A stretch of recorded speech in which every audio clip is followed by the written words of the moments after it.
My name is Terence John O'Connor. I was born in Mareeba, North Queensland, the 10th of the 8th, 1938. Can you talk a little bit about your earliest memories from when you grew up in Queensland? Describe your family, the My neighbourhood. father was a doctor in Mareeba. He was, as far as I'm aware, he was the only doctor in Mareeba at the time. We lived in Constance Street, Mareeba. The house is still standing. It's now a preschool. My father was interested in a lot of things in Mareeba. He was one of the town stalwarts. Over the road from the house, he was instrumental in creating the bowling club, which he worked on. He was picking, I can remember him weeding the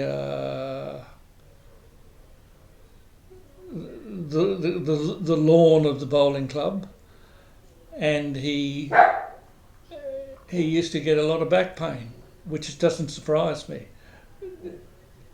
because of the amount of time he spent there. He was also a judge.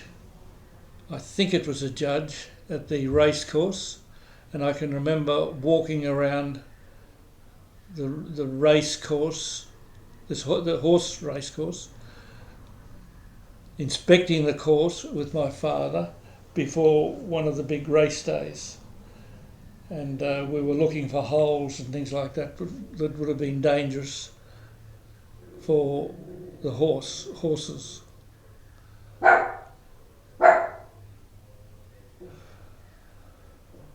Obviously, he was a big influence on your life. And were there any other? Well, I was 9 when he died.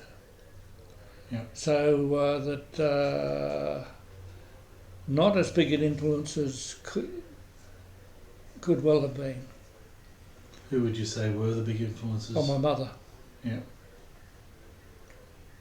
So my father's name was Norman Joseph O'Connor, and my mother's name, she was born Nancy Monica Wallace. So she was. Do you remember the story? Like, how did they get together?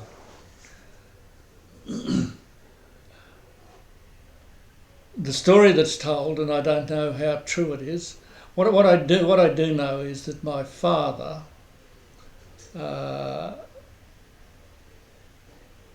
was married.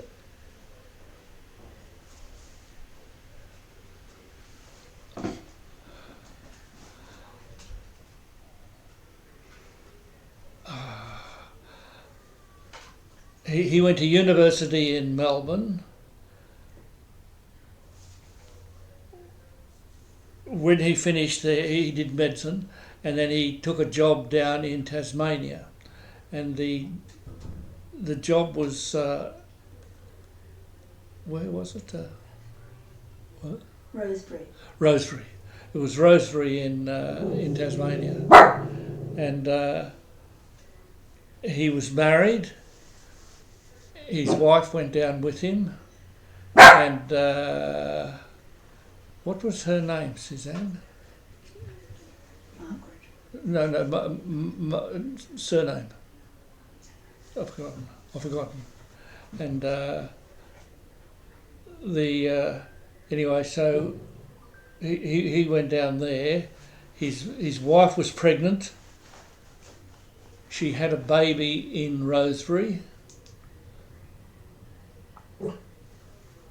I think he had it in Rosebery, and then the wife died a couple of months later. I presume it was some complication of the pregnancy.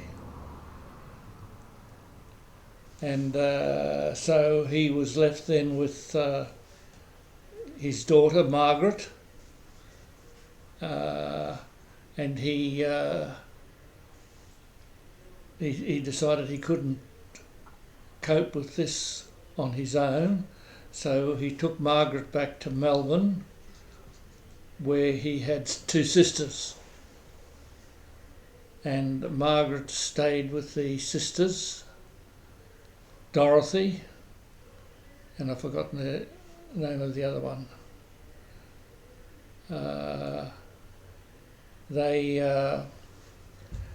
And then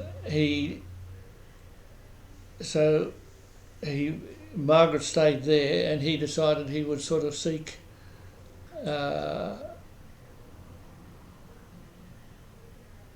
further.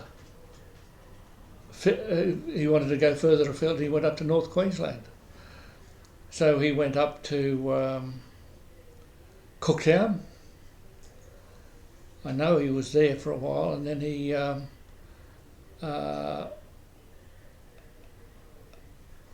went up to Atherton Tableland, and he went to Yungaburra, where the story is that there was a dance at the Yungaburra Hotel. The hotel belonged to the Williams family, and Noreen Williams ended up being my mother's best friend. But anyway, so Norm arrived there. There was a dance on at the Yungaburra Hotel. He met Nancy there, and it is alleged, Nancy told the story, that Norm had said she was engaged to the local dentist, and she was a very attractive, good-looking girl, just very much in demand, I would imagine, and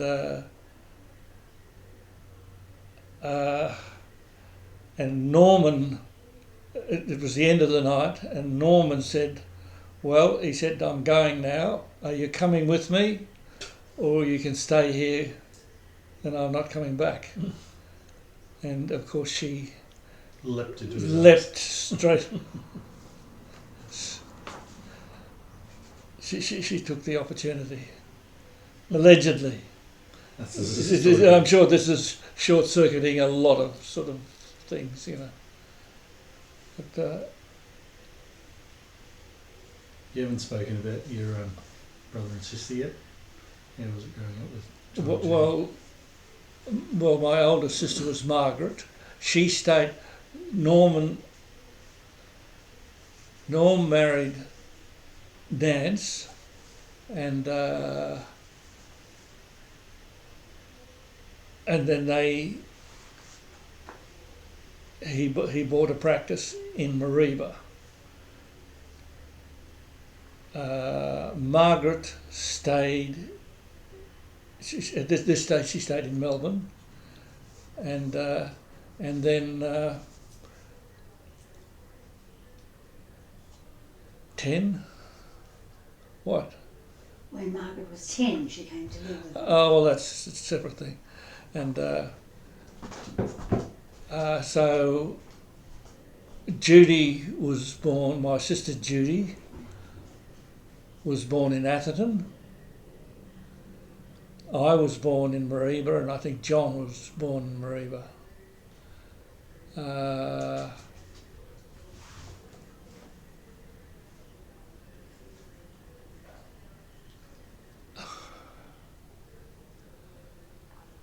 So Mareeba was it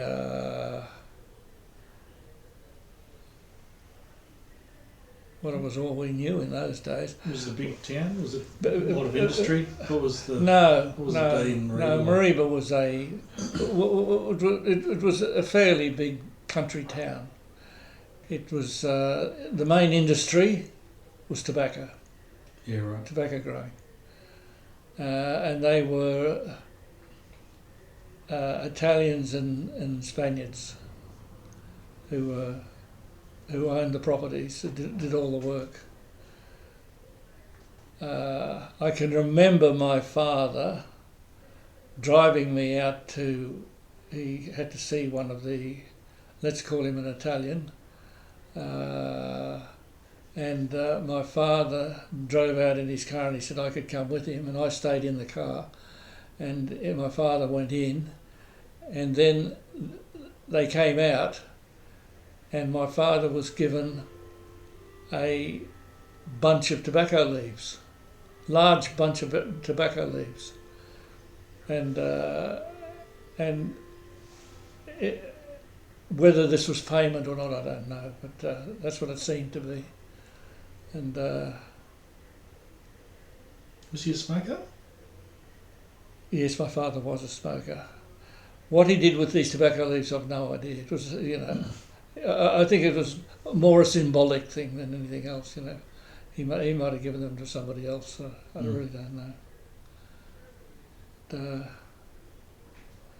so. Do you want to talk about what it was like to go to school? What you were like as a School. We went to the local Catholic school. So our house in Constance Street was on a corner, and over the road, just over the road, was the convent. The next building was the school, and the next building was the Catholic church. This is going up Constance Street. So the road between our house and the convent went down to the river. And at night time, there were these awful sounds coming from the river. They were, in fact, wild cats, all caterwauling. Whatever what did you call it? Caterwauling. I think that's Catwalling. Awful sound. And we didn't know what it was, and I asked my father, we the three kids, sort of asked my father, what was that awful sound? And he said, that is the blind children who have been lost, have been naughty, and have been taken down and left at the riverbank. That's a good one. So Horrific. So we were horrified. And did you have any subjects at school that you were excelled at? Were you a good student? I don't know. I don't know if I was. I did reasonably well. I know that there was an expectation on me at the school because my father was the local doctor, and one of the nuns, I can remember saying, that she was very disappointed in me, that I didn't do very well, and that I should have done a lot better because my father would expect me to do better than that. Mm.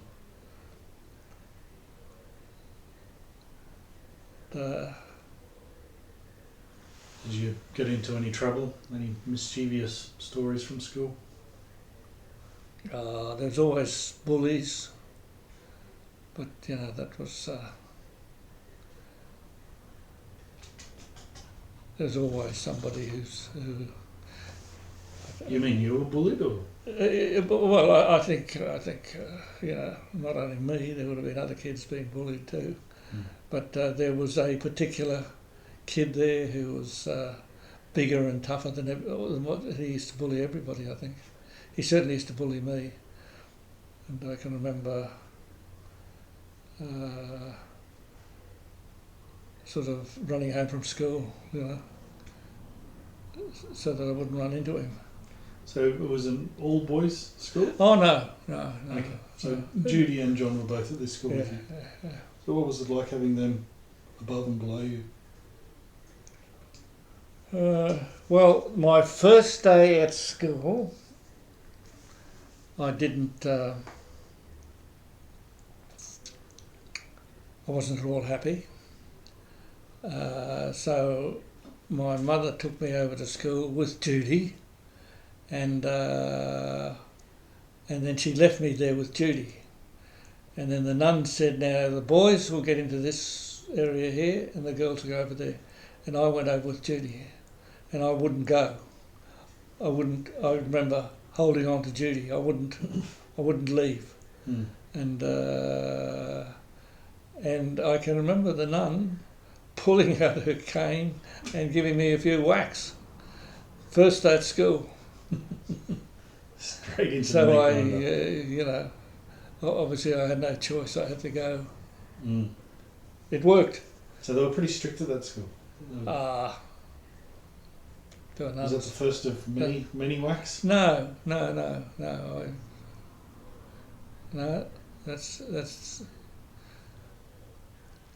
That's the only one I can vividly remember. I mean, obviously there were others, but I don't remember them.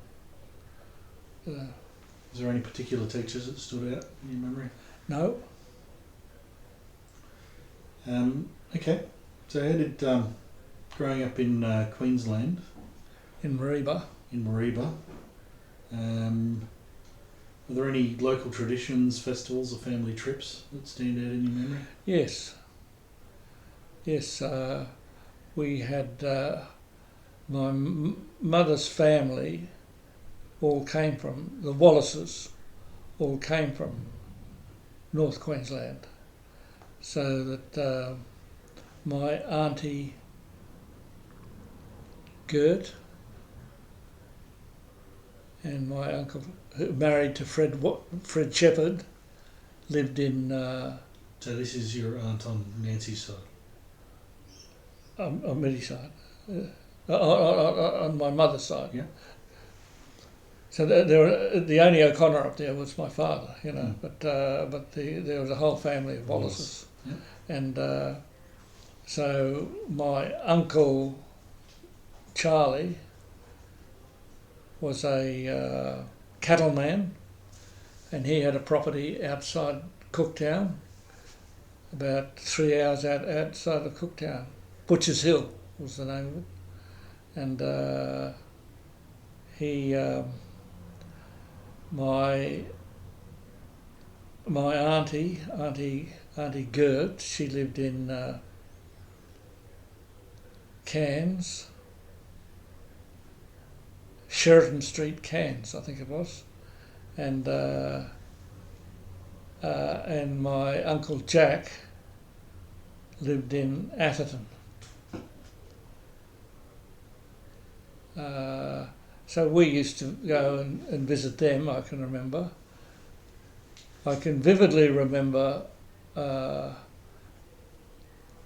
Uncle Jack, who had married Una, and they had two very tall, slim, beautiful girls. And I can remember going to the one particular time, we went to the Atherton show. And I can remember being taken by these beautiful girls to the Atherton show. And it was really one of the most wonderful days I can ever remember. Because they doted on us, doted on me, if you like, Mm. And You would have been a child of about 8? something like that. Yeah. I came back to Brisbane when I was. Oh no, I don't know.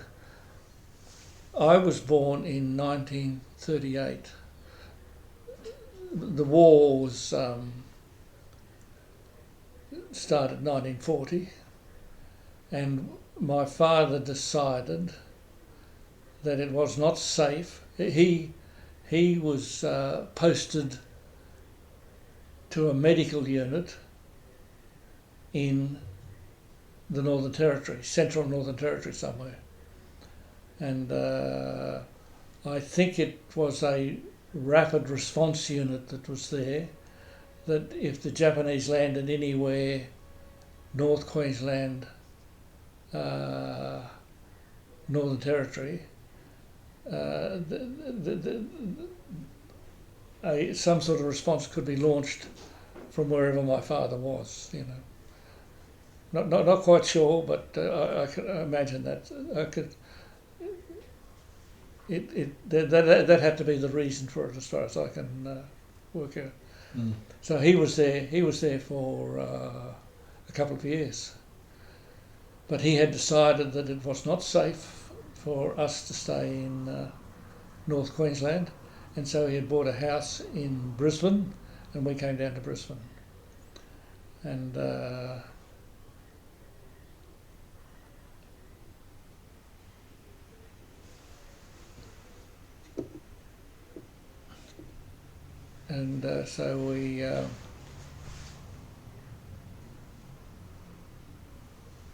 So we lived in Brisbane until the war was.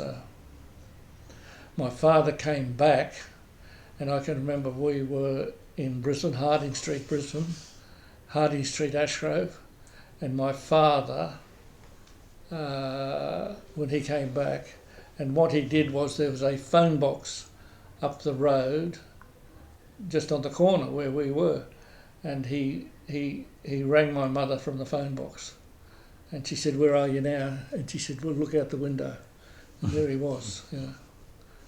And Sorry, so how old were you when World War II broke out? what? How old were you when World War II broke out? Well, see, I was born 1938. World War II broke out in 1940, I suppose. Yeah, right. So I you're was a couple of years old. But Japan didn't get involved until 1942, I think. Mm. And Which is when it they was started- only when when it Japan started to be a became problem involved for that Japan, it for was. Australia. Mm. Yep. Okay. And the family in Norman's first wife. Yep.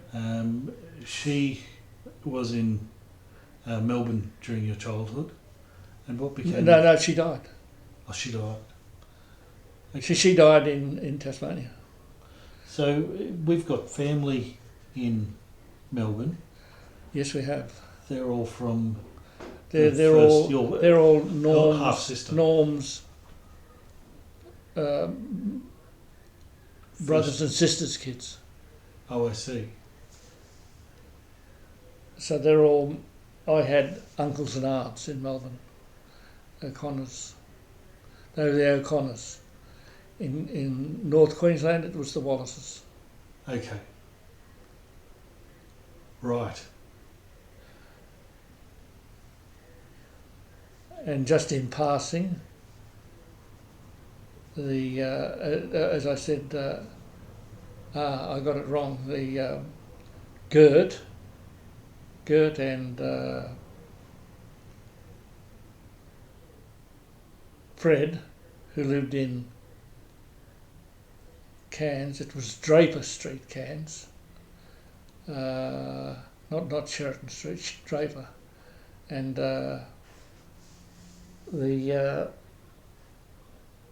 they had a son, Wallace, and Wallace, whose Cousin. arm you repaired, Yeah. cousin Wallace. That's lovely. Mm. And they had a very close relationship with my grandmother. My grandmother lived just up the road from them.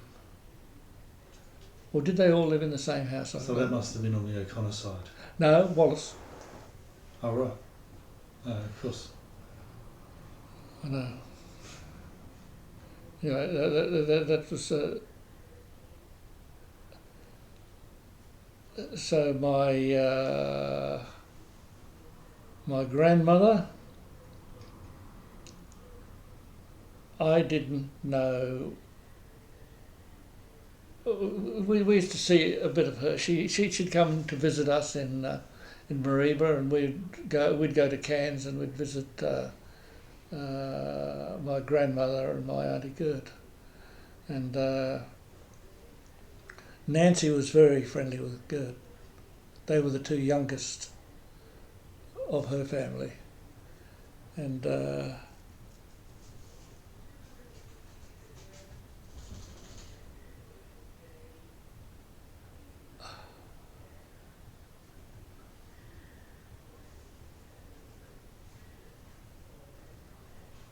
so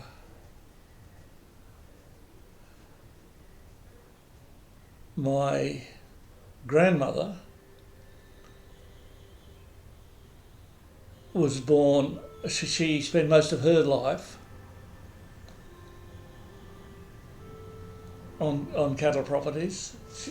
She was an earl, and the earls owned cattle properties, and they intermarried. There was a lot. Well, they intermarried with the Wallaces, obviously, when my grandmother married my grandfather, and my grandmother had very set ideas on how she thought we were greatly spoiled as kids. She thought that my mother spoilt us, that she should toughen us up.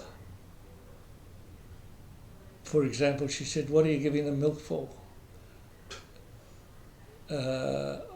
She believed that powdered milk was excellent and we'd be much better off if we were having that. It would make you tougher.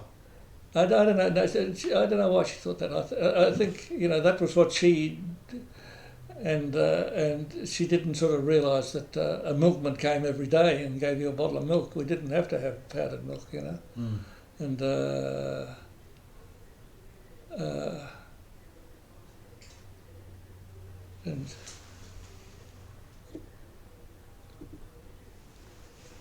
and she was a tough old thing. My Auntie Isabel, one of my mother's sisters, told me that she can remember when they were living out on Butchers Hill cattle property at this stage, and she said that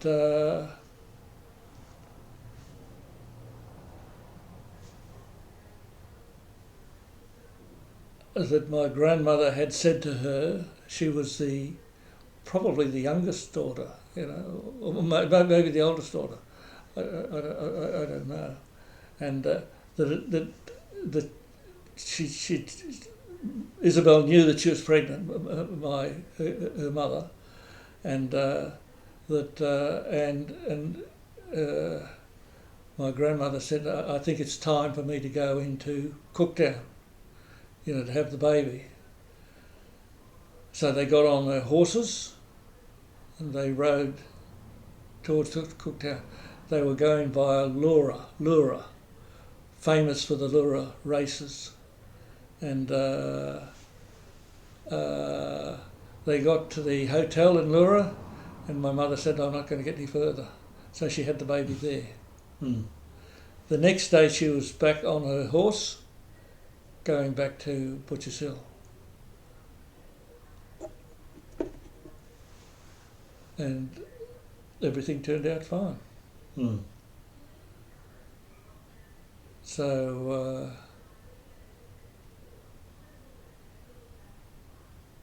my grandmother, she used to tell stories about although I got these stories mainly from Isabel, I think, and that when the men would go away, they'd leave them on the cattle property, Butchers Hill, and they were very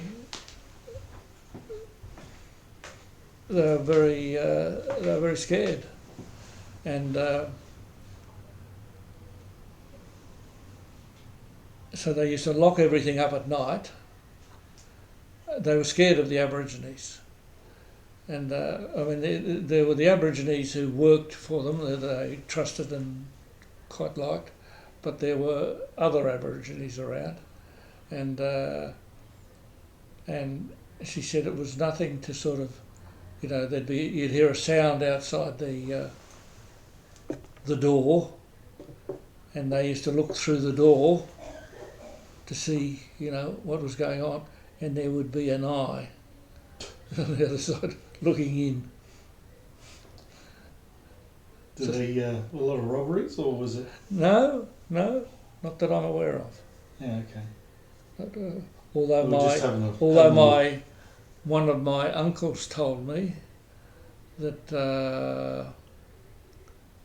the Aborigines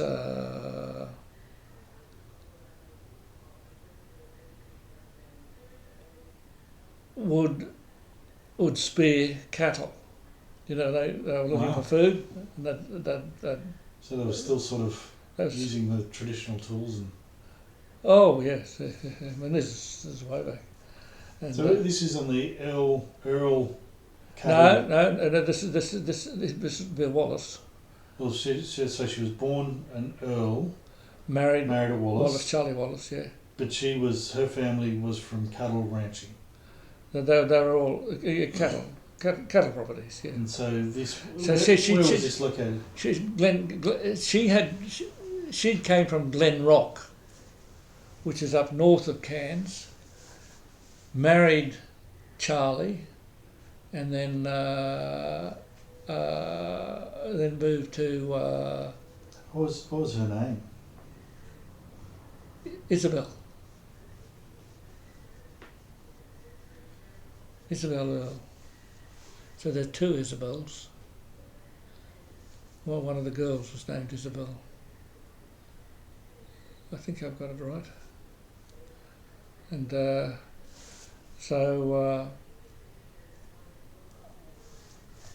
anyway, one of these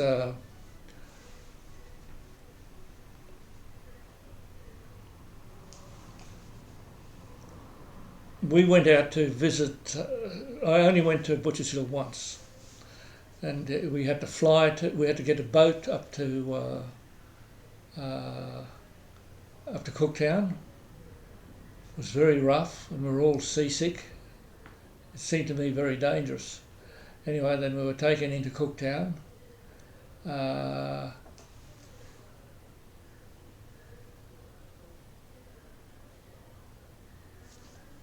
And then we went out to Butchers Hill, and where my uncle Charlie, he owned Butchers Hill, and he was married to Doreen, and Auntie Doreen, and when we arrived there, Doreen told me that Charlie was going out to see his brother Billy. And I said, oh, how long is it since he's seen Billy? You know, or something like that. My feeling being, oh, it must be nice to catch up with his brother. And she said, no, not really. He's only going out there for one reason, and that is to make sure he doesn't steal any cattle as he goes through. Billy. Okay. Billy was what they call a drover. So, you know, he used to, when you wanted to move a whole lot of cattle, you'd employ some drovers, you know. Yeah. And I can remember when Billy came into Mareeba, you know, he'd probably be with a few other cattlemen, and they'd have these big dry as a bone coats on, you know, and he used to stay with us. Whatever happened to the other guys, I don't know, but he'd stay. My father didn't like him very much because he knew he was a cattle. What do you call it? Drover. No, but stealing them. Oh, Rustler. Horse, yeah, He was a cattle rustler. And so my father, I don't know, I'm not quite sure. My father never told me why, but anyway, he didn't sort of have very much to do with him. Billy would stay with us. He'd only stay for a night or so, and my mother would sit up with him. And we'd all go to bed, and I can remember sort of getting up in the middle of the night, and my mother would be there talking to Billy, and she'd be falling about laughing at his stories. Mm. And so Billy was a bit of a character, and very funny man, I'd say. So his relation to you. There's two His Charlies. uncle. So Isabel Earle married Charlie Wallace. Yes. And one of their children Th- was that- called Doreen. That No. married Charlie. no. Or one of their kids was called One Charlie. of their kid was named Charlie. Who married Doreen. Doreen, yeah. And Charlie's brother. Billy. Well, that makes him. Yeah, right. So he's. He never married. Yeah. Well, he never married properly. He had a lot of children. He had them do with Aboriginal women. Oh, right. So it's nothing Was that up there to scandalous have at that time, or? Aboriginal kids named Wallace. I never knew them, but I've been told that was so. Right. And was that frowned on, or was that how was that regarded? Beyond my knowledge. Yeah. As far as I was concerned, I found it out much later. And I met Billy, when he was when I was very young, and he and my mother was always delighted to see him Mm. because he'd had such funny stories to tell. Mm. And but as I say, my Uncle Charlie didn't trust him. I don't think my father trusted him. Mm. So you had uncles Charlie and Billy. Any other uncles or aunts? Well, Doreen. Yeah, was there. Uncle Jack. Yep. Uncle Jack, who was a butcher, and who chopped off half his hand, butchering. This was before those stainless steel gloves, eh? I don't know. Yeah, I suppose you're right. And so, and then there's Uncle Arthur. Uncle Arthur, who, he was another cattleman, I suppose, but he sort of gave it away. A drover or? No, he would have owned the cattle. He would have owned the property. And, but I first remember him. I first remember Charlie as a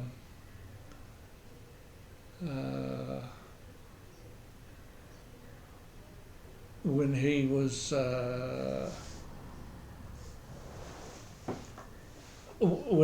had his property at Butcher Hill. Arthur would have had a property somewhere else. I don't quite know where he.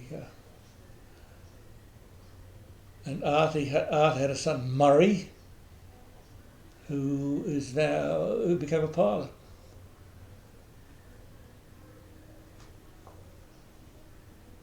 And you may have met him. He came here one day. We had a big reunion. I don't know. No. You would have been very young. Murray's a good fellow.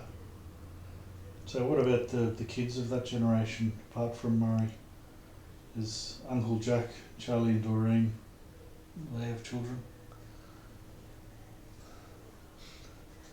I'll take it you weren't very close with them, or this answer. No, that's right. No, there's Ruth and Charlie's kids. Ruth and Joyce. I can't remember too much about it. I'd take some sort of brushing up on that.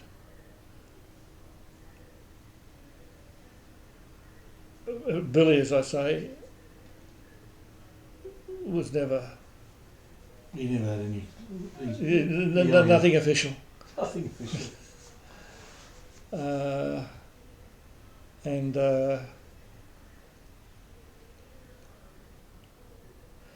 Jack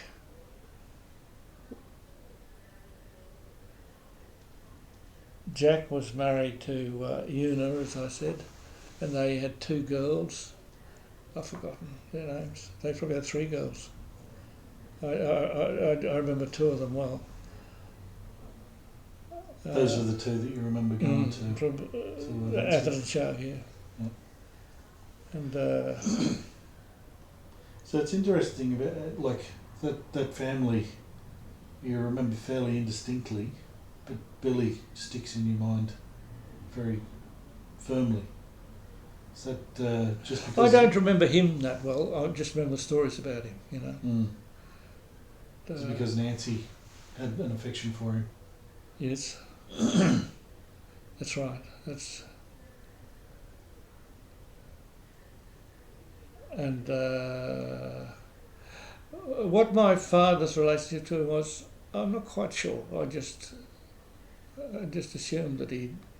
Didn't like. But he might have been working, so that's why he wasn't there, you know. But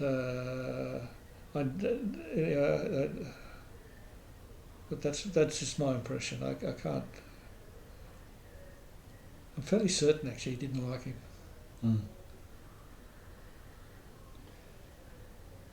But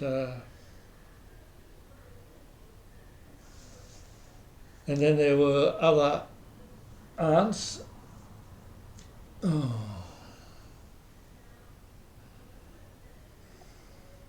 Auntie Elsie came to live in came to live in Brisbane. Is this still on the Wallace side? Yeah, or Wallace side. Yeah, these are all my mother's family. So an interesting thing about the Wallace family, they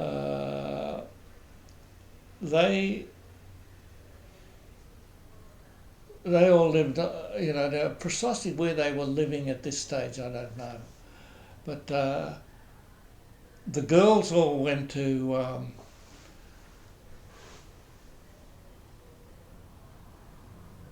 Cooktown Convent. And the arrangement was, Grandma Wallace, Isabel Wallace, yeah.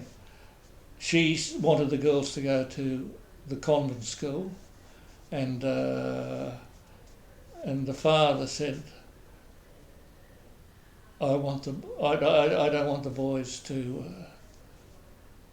go to any sort of religious school. So they were born, they were brought up without any religion. Because Charlie was atheist or agnostic. Well, or just not religious. he just, why it was so, I wouldn't know. I didn't know him, I never met him. And I did meet my mother's brother Charlie. I met him years later, and he was an extraordinary fellow. So I'll tell you about Charlie. So Charlie married to Doreen, big property, Butchers Hill. He was worth a lot of money. Was very interested in breeding. He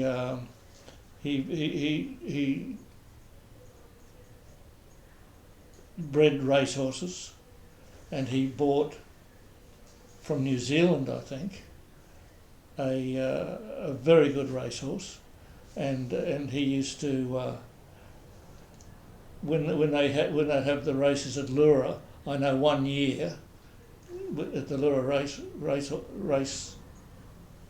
at the Leura races, Charlie won every race. Oh. because he'd invested in this stallion who was The one horse just took everything that day. yeah. So what? One horse can't run 5 They races. can't. No. 5 of his horses. He, won 5 he races. signed. Yeah. I see. This is the stallion and he signed all these horses, and So that was his profession? Was no. He He was was a cattleman. he was a cattleman, and he was also interested in breeding tick-resistant cattle, Okay. and that was a big thing. Introduced the drought master into Australia. Well, he was one of, he would claim that, but go to Rockhampton, you get a completely different story. And What is the drought master? So Sort of breed of cattle. Brahman. It's a cross between a Brahmin Well, he introduced the Brahman, crossed it then with, whatever he had. Aberdeen. I think Brahman and Charolais are drought master. No, what do you think? I think they're Aberdeen Angus and Oh no, don't think so. And anyway, that's my memory of it. And so Charlie was famous up in North Queensland for introducing this cross,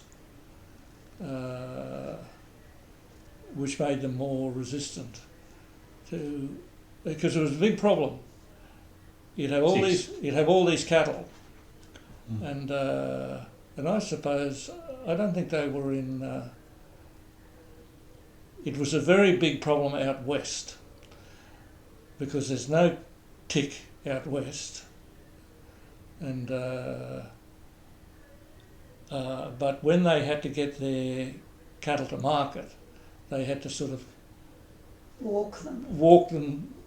drove them Drove them the whole way to the cities. to the coast. Yeah. Now, if you went straight to the coast, you went through tick country, and a lot of the cattle would be killed.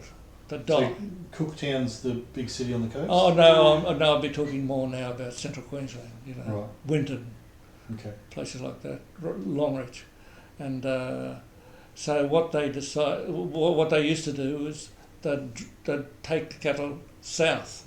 They'd take them all the way down to Melbourne in order to avoid tick country, and so when they bred tick resistance, this was a hell of a big thing, because it was much shorter to go straight to the coast, Rockhampton, and Cuts weeks out of the. and so anyway, that was Charlie was interested in that. Charlie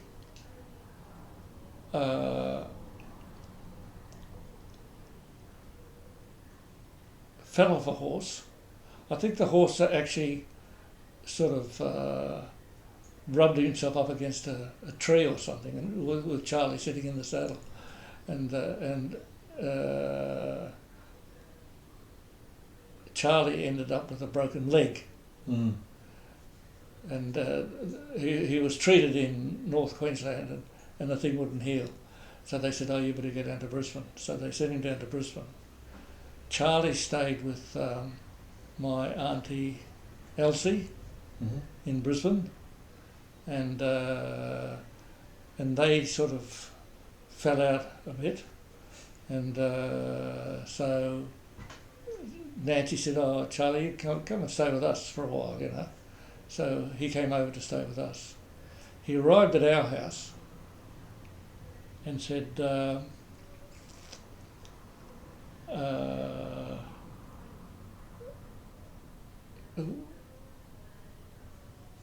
I've been watching the wrestling over at Elsie's. How come you haven't got a television?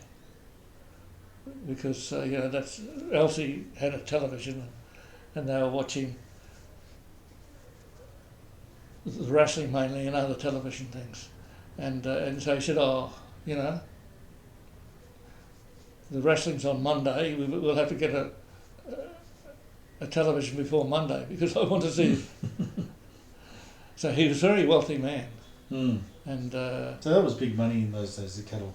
cattle raising. Oh yeah. So generally the Wallace family was very well to do. Not all.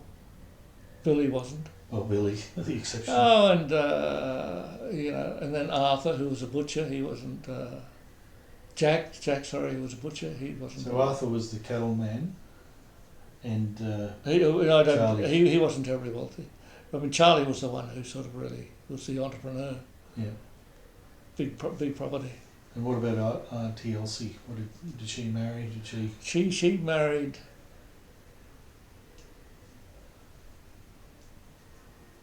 I don't know. I didn't know him.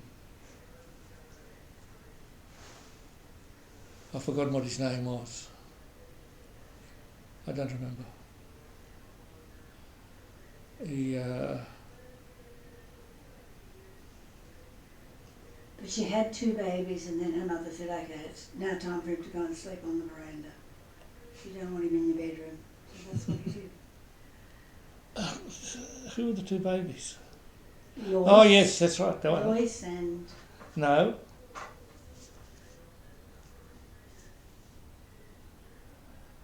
Wallace Carmody. His name was Carmody. Carmody, yeah. And Wallace Carmody and He had a sister. that sister, married yeah.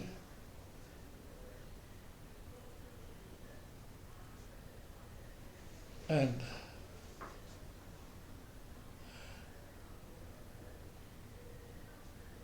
so Elsie was a pretty tough old thing. Mm. And my mother very much appreciated that, and she used to laugh at, some of the tough things that she did to her husband. Mm. So the poor fellow was dying, and he had always refused to eat rabbit. Apparently rabbit was cheaper in those days, and she'd bought this rabbit, and he was, he'd taken to his bed, terminal, sort of, On the way. on the way. And she did this rabbit, and she did it in white sauce or something, and he loved it. and she was telling She never told you. she was telling Nancy how much he loved it, and she was sort of giggling to herself. Did he know it was right? He never found out. No. So that's the Wallace side of the family. What about the O'Connor? So I know that you're... So no, see, we were removed from them because they lived in Melbourne, and we only sort of went down to Melbourne occasionally. But I think I recollect you telling us that there was... Your father was a doctor, Mm-hmm. and his father was a doctor. No, No. no. Was there any medicine in the family before your father?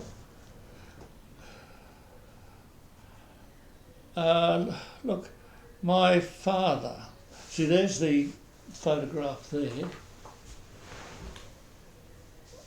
Try to get it for you. Yeah. It's not there, darling. Not that one. No, that's It's not there, darling. that's it. You got it. Oh, no.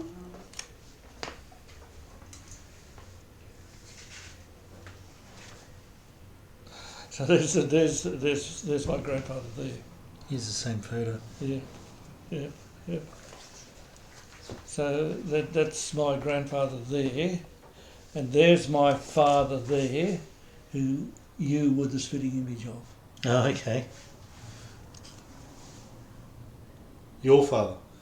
That's my father, Norman. Norman, Jeez. Yep. and Still. his father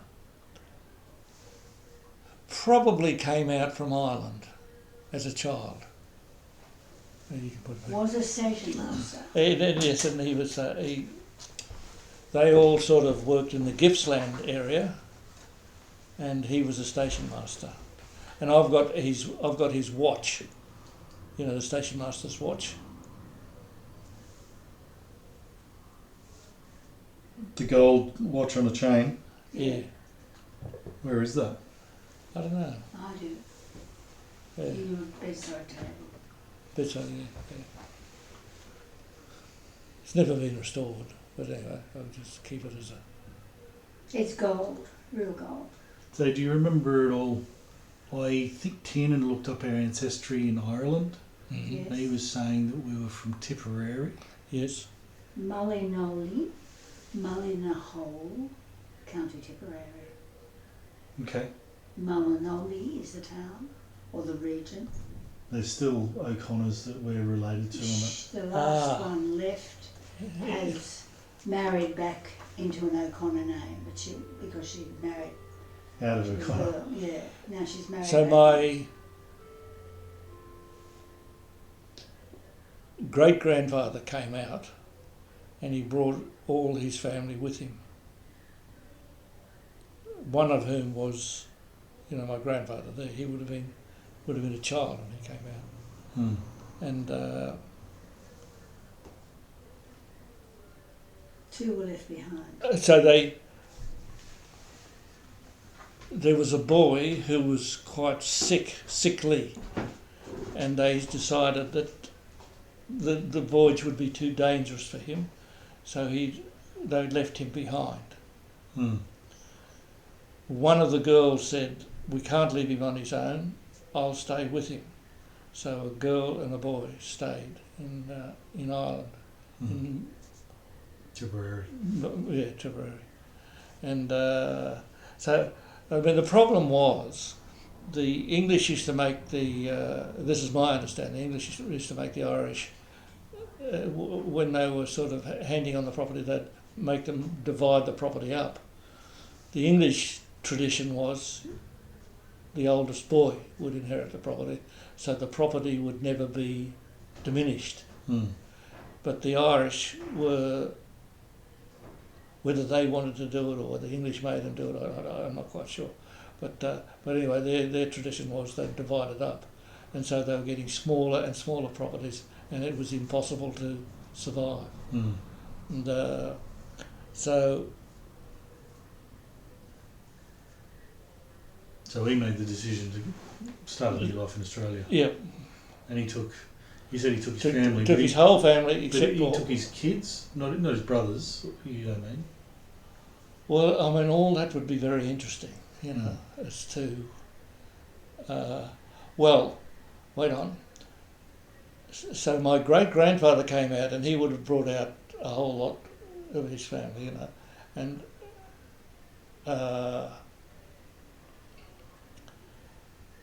then he had a son called Alexander. Alexander was my Uncle. grandfather. My grandfather. My great grandfather came out, and Alexander, his son, was my grandfather. So I've no doubt at all that a whole lot of other O'Connors came out, and it just so happens I only know the descendants of Alexander. Hmm. So there's a whole lot of So Alexander was Norman's dad. yeah.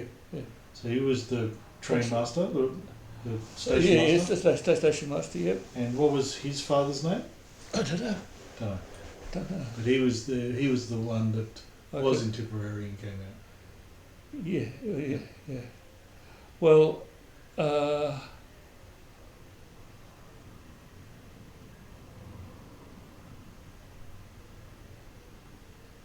yes. So Alexander's father, was in Tipperary and came out and brought all his kids with him, Hmm. one of whom was Alexander.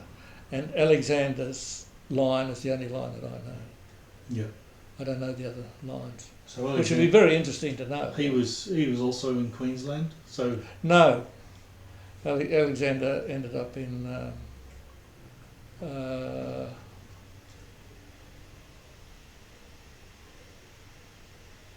he was an O'Connor. The Wallaces were in Queensland, and Alexander was in Gippsland. okay. Moe. Yeah. and my father was born in Maui. So Norman then went to Queensland and met Nancy Wallace Yes. sometime later. Okay. Yeah. Yep.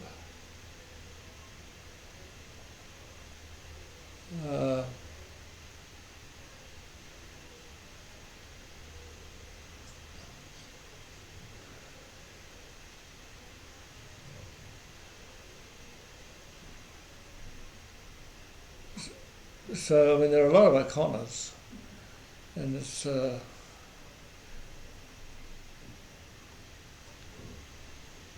I have great difficulty in remembering. Once every couple of years we have some sort of reunion thing, and I get very confused about who's who. Because there were a lot of girls, and they married, and so, you know, they married, so they got other, you know, they're no longer O'Connors.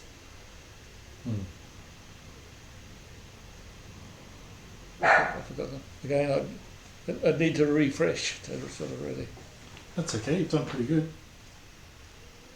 Well, that covers the childhood years. Yes. So, is there anything else you wanted to talk about before we move on?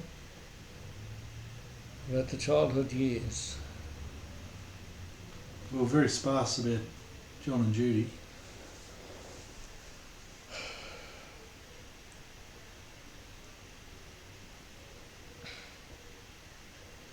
Well, they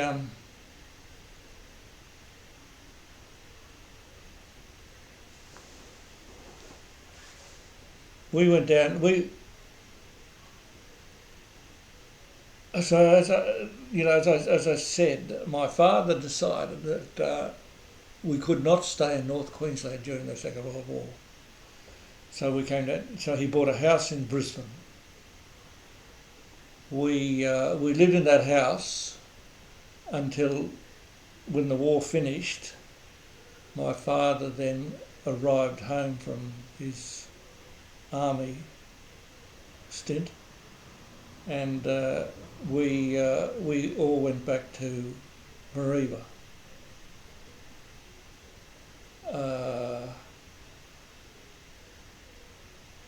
My father had some kidney problem. He had a stone in the kidney. He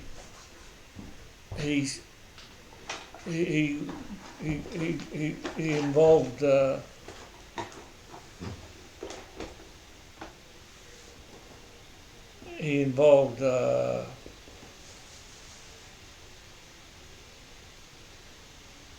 were living in Mareeba at the time. He went into Cairns and he had some sort of anaesthetic, and they tried to see what they could do, and they said, no, can't do it.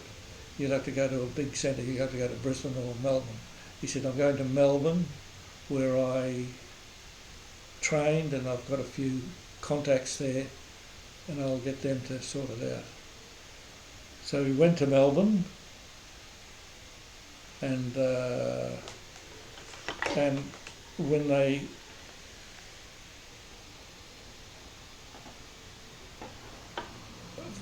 established the extent of the problem, they decided that they would have to remove the kidney. So they removed the kidney. One of the essential things you've got to do when you remove a kidney is you have to tie off, absolutely, you know, without any sort of problems. You have to tie off the renal artery. If you don't, if the renal artery leaks, you'll bleed to death. And anyway, it would appear, and I've got very good evidence to say that this is what did happen, because the fellow who was doing the locum for my father in Mareeba was a fellow called Brian Cortis, who ended up being one of the, I would say, top surgeons at the Brisbane General Hospital, and he was absolutely certain that what had happened was the tie had come off the renal artery. So my mother was with my father. She'd gone down to Melbourne to be with him, and she was with him after the operation, and this was some 24 hours after the operation, maybe 36 hours. My father seemed to be all right, and then all of a sudden he complained of some awful pain on the side of the kidney. And Brian Porter says no doubt at all that the tie had come off the renal artery, and he bled to death in a very short period of time. Mm. And of course they didn't really know what had happened. The death certificate said he had a stroke, which was very plainly Bullshit. Mm.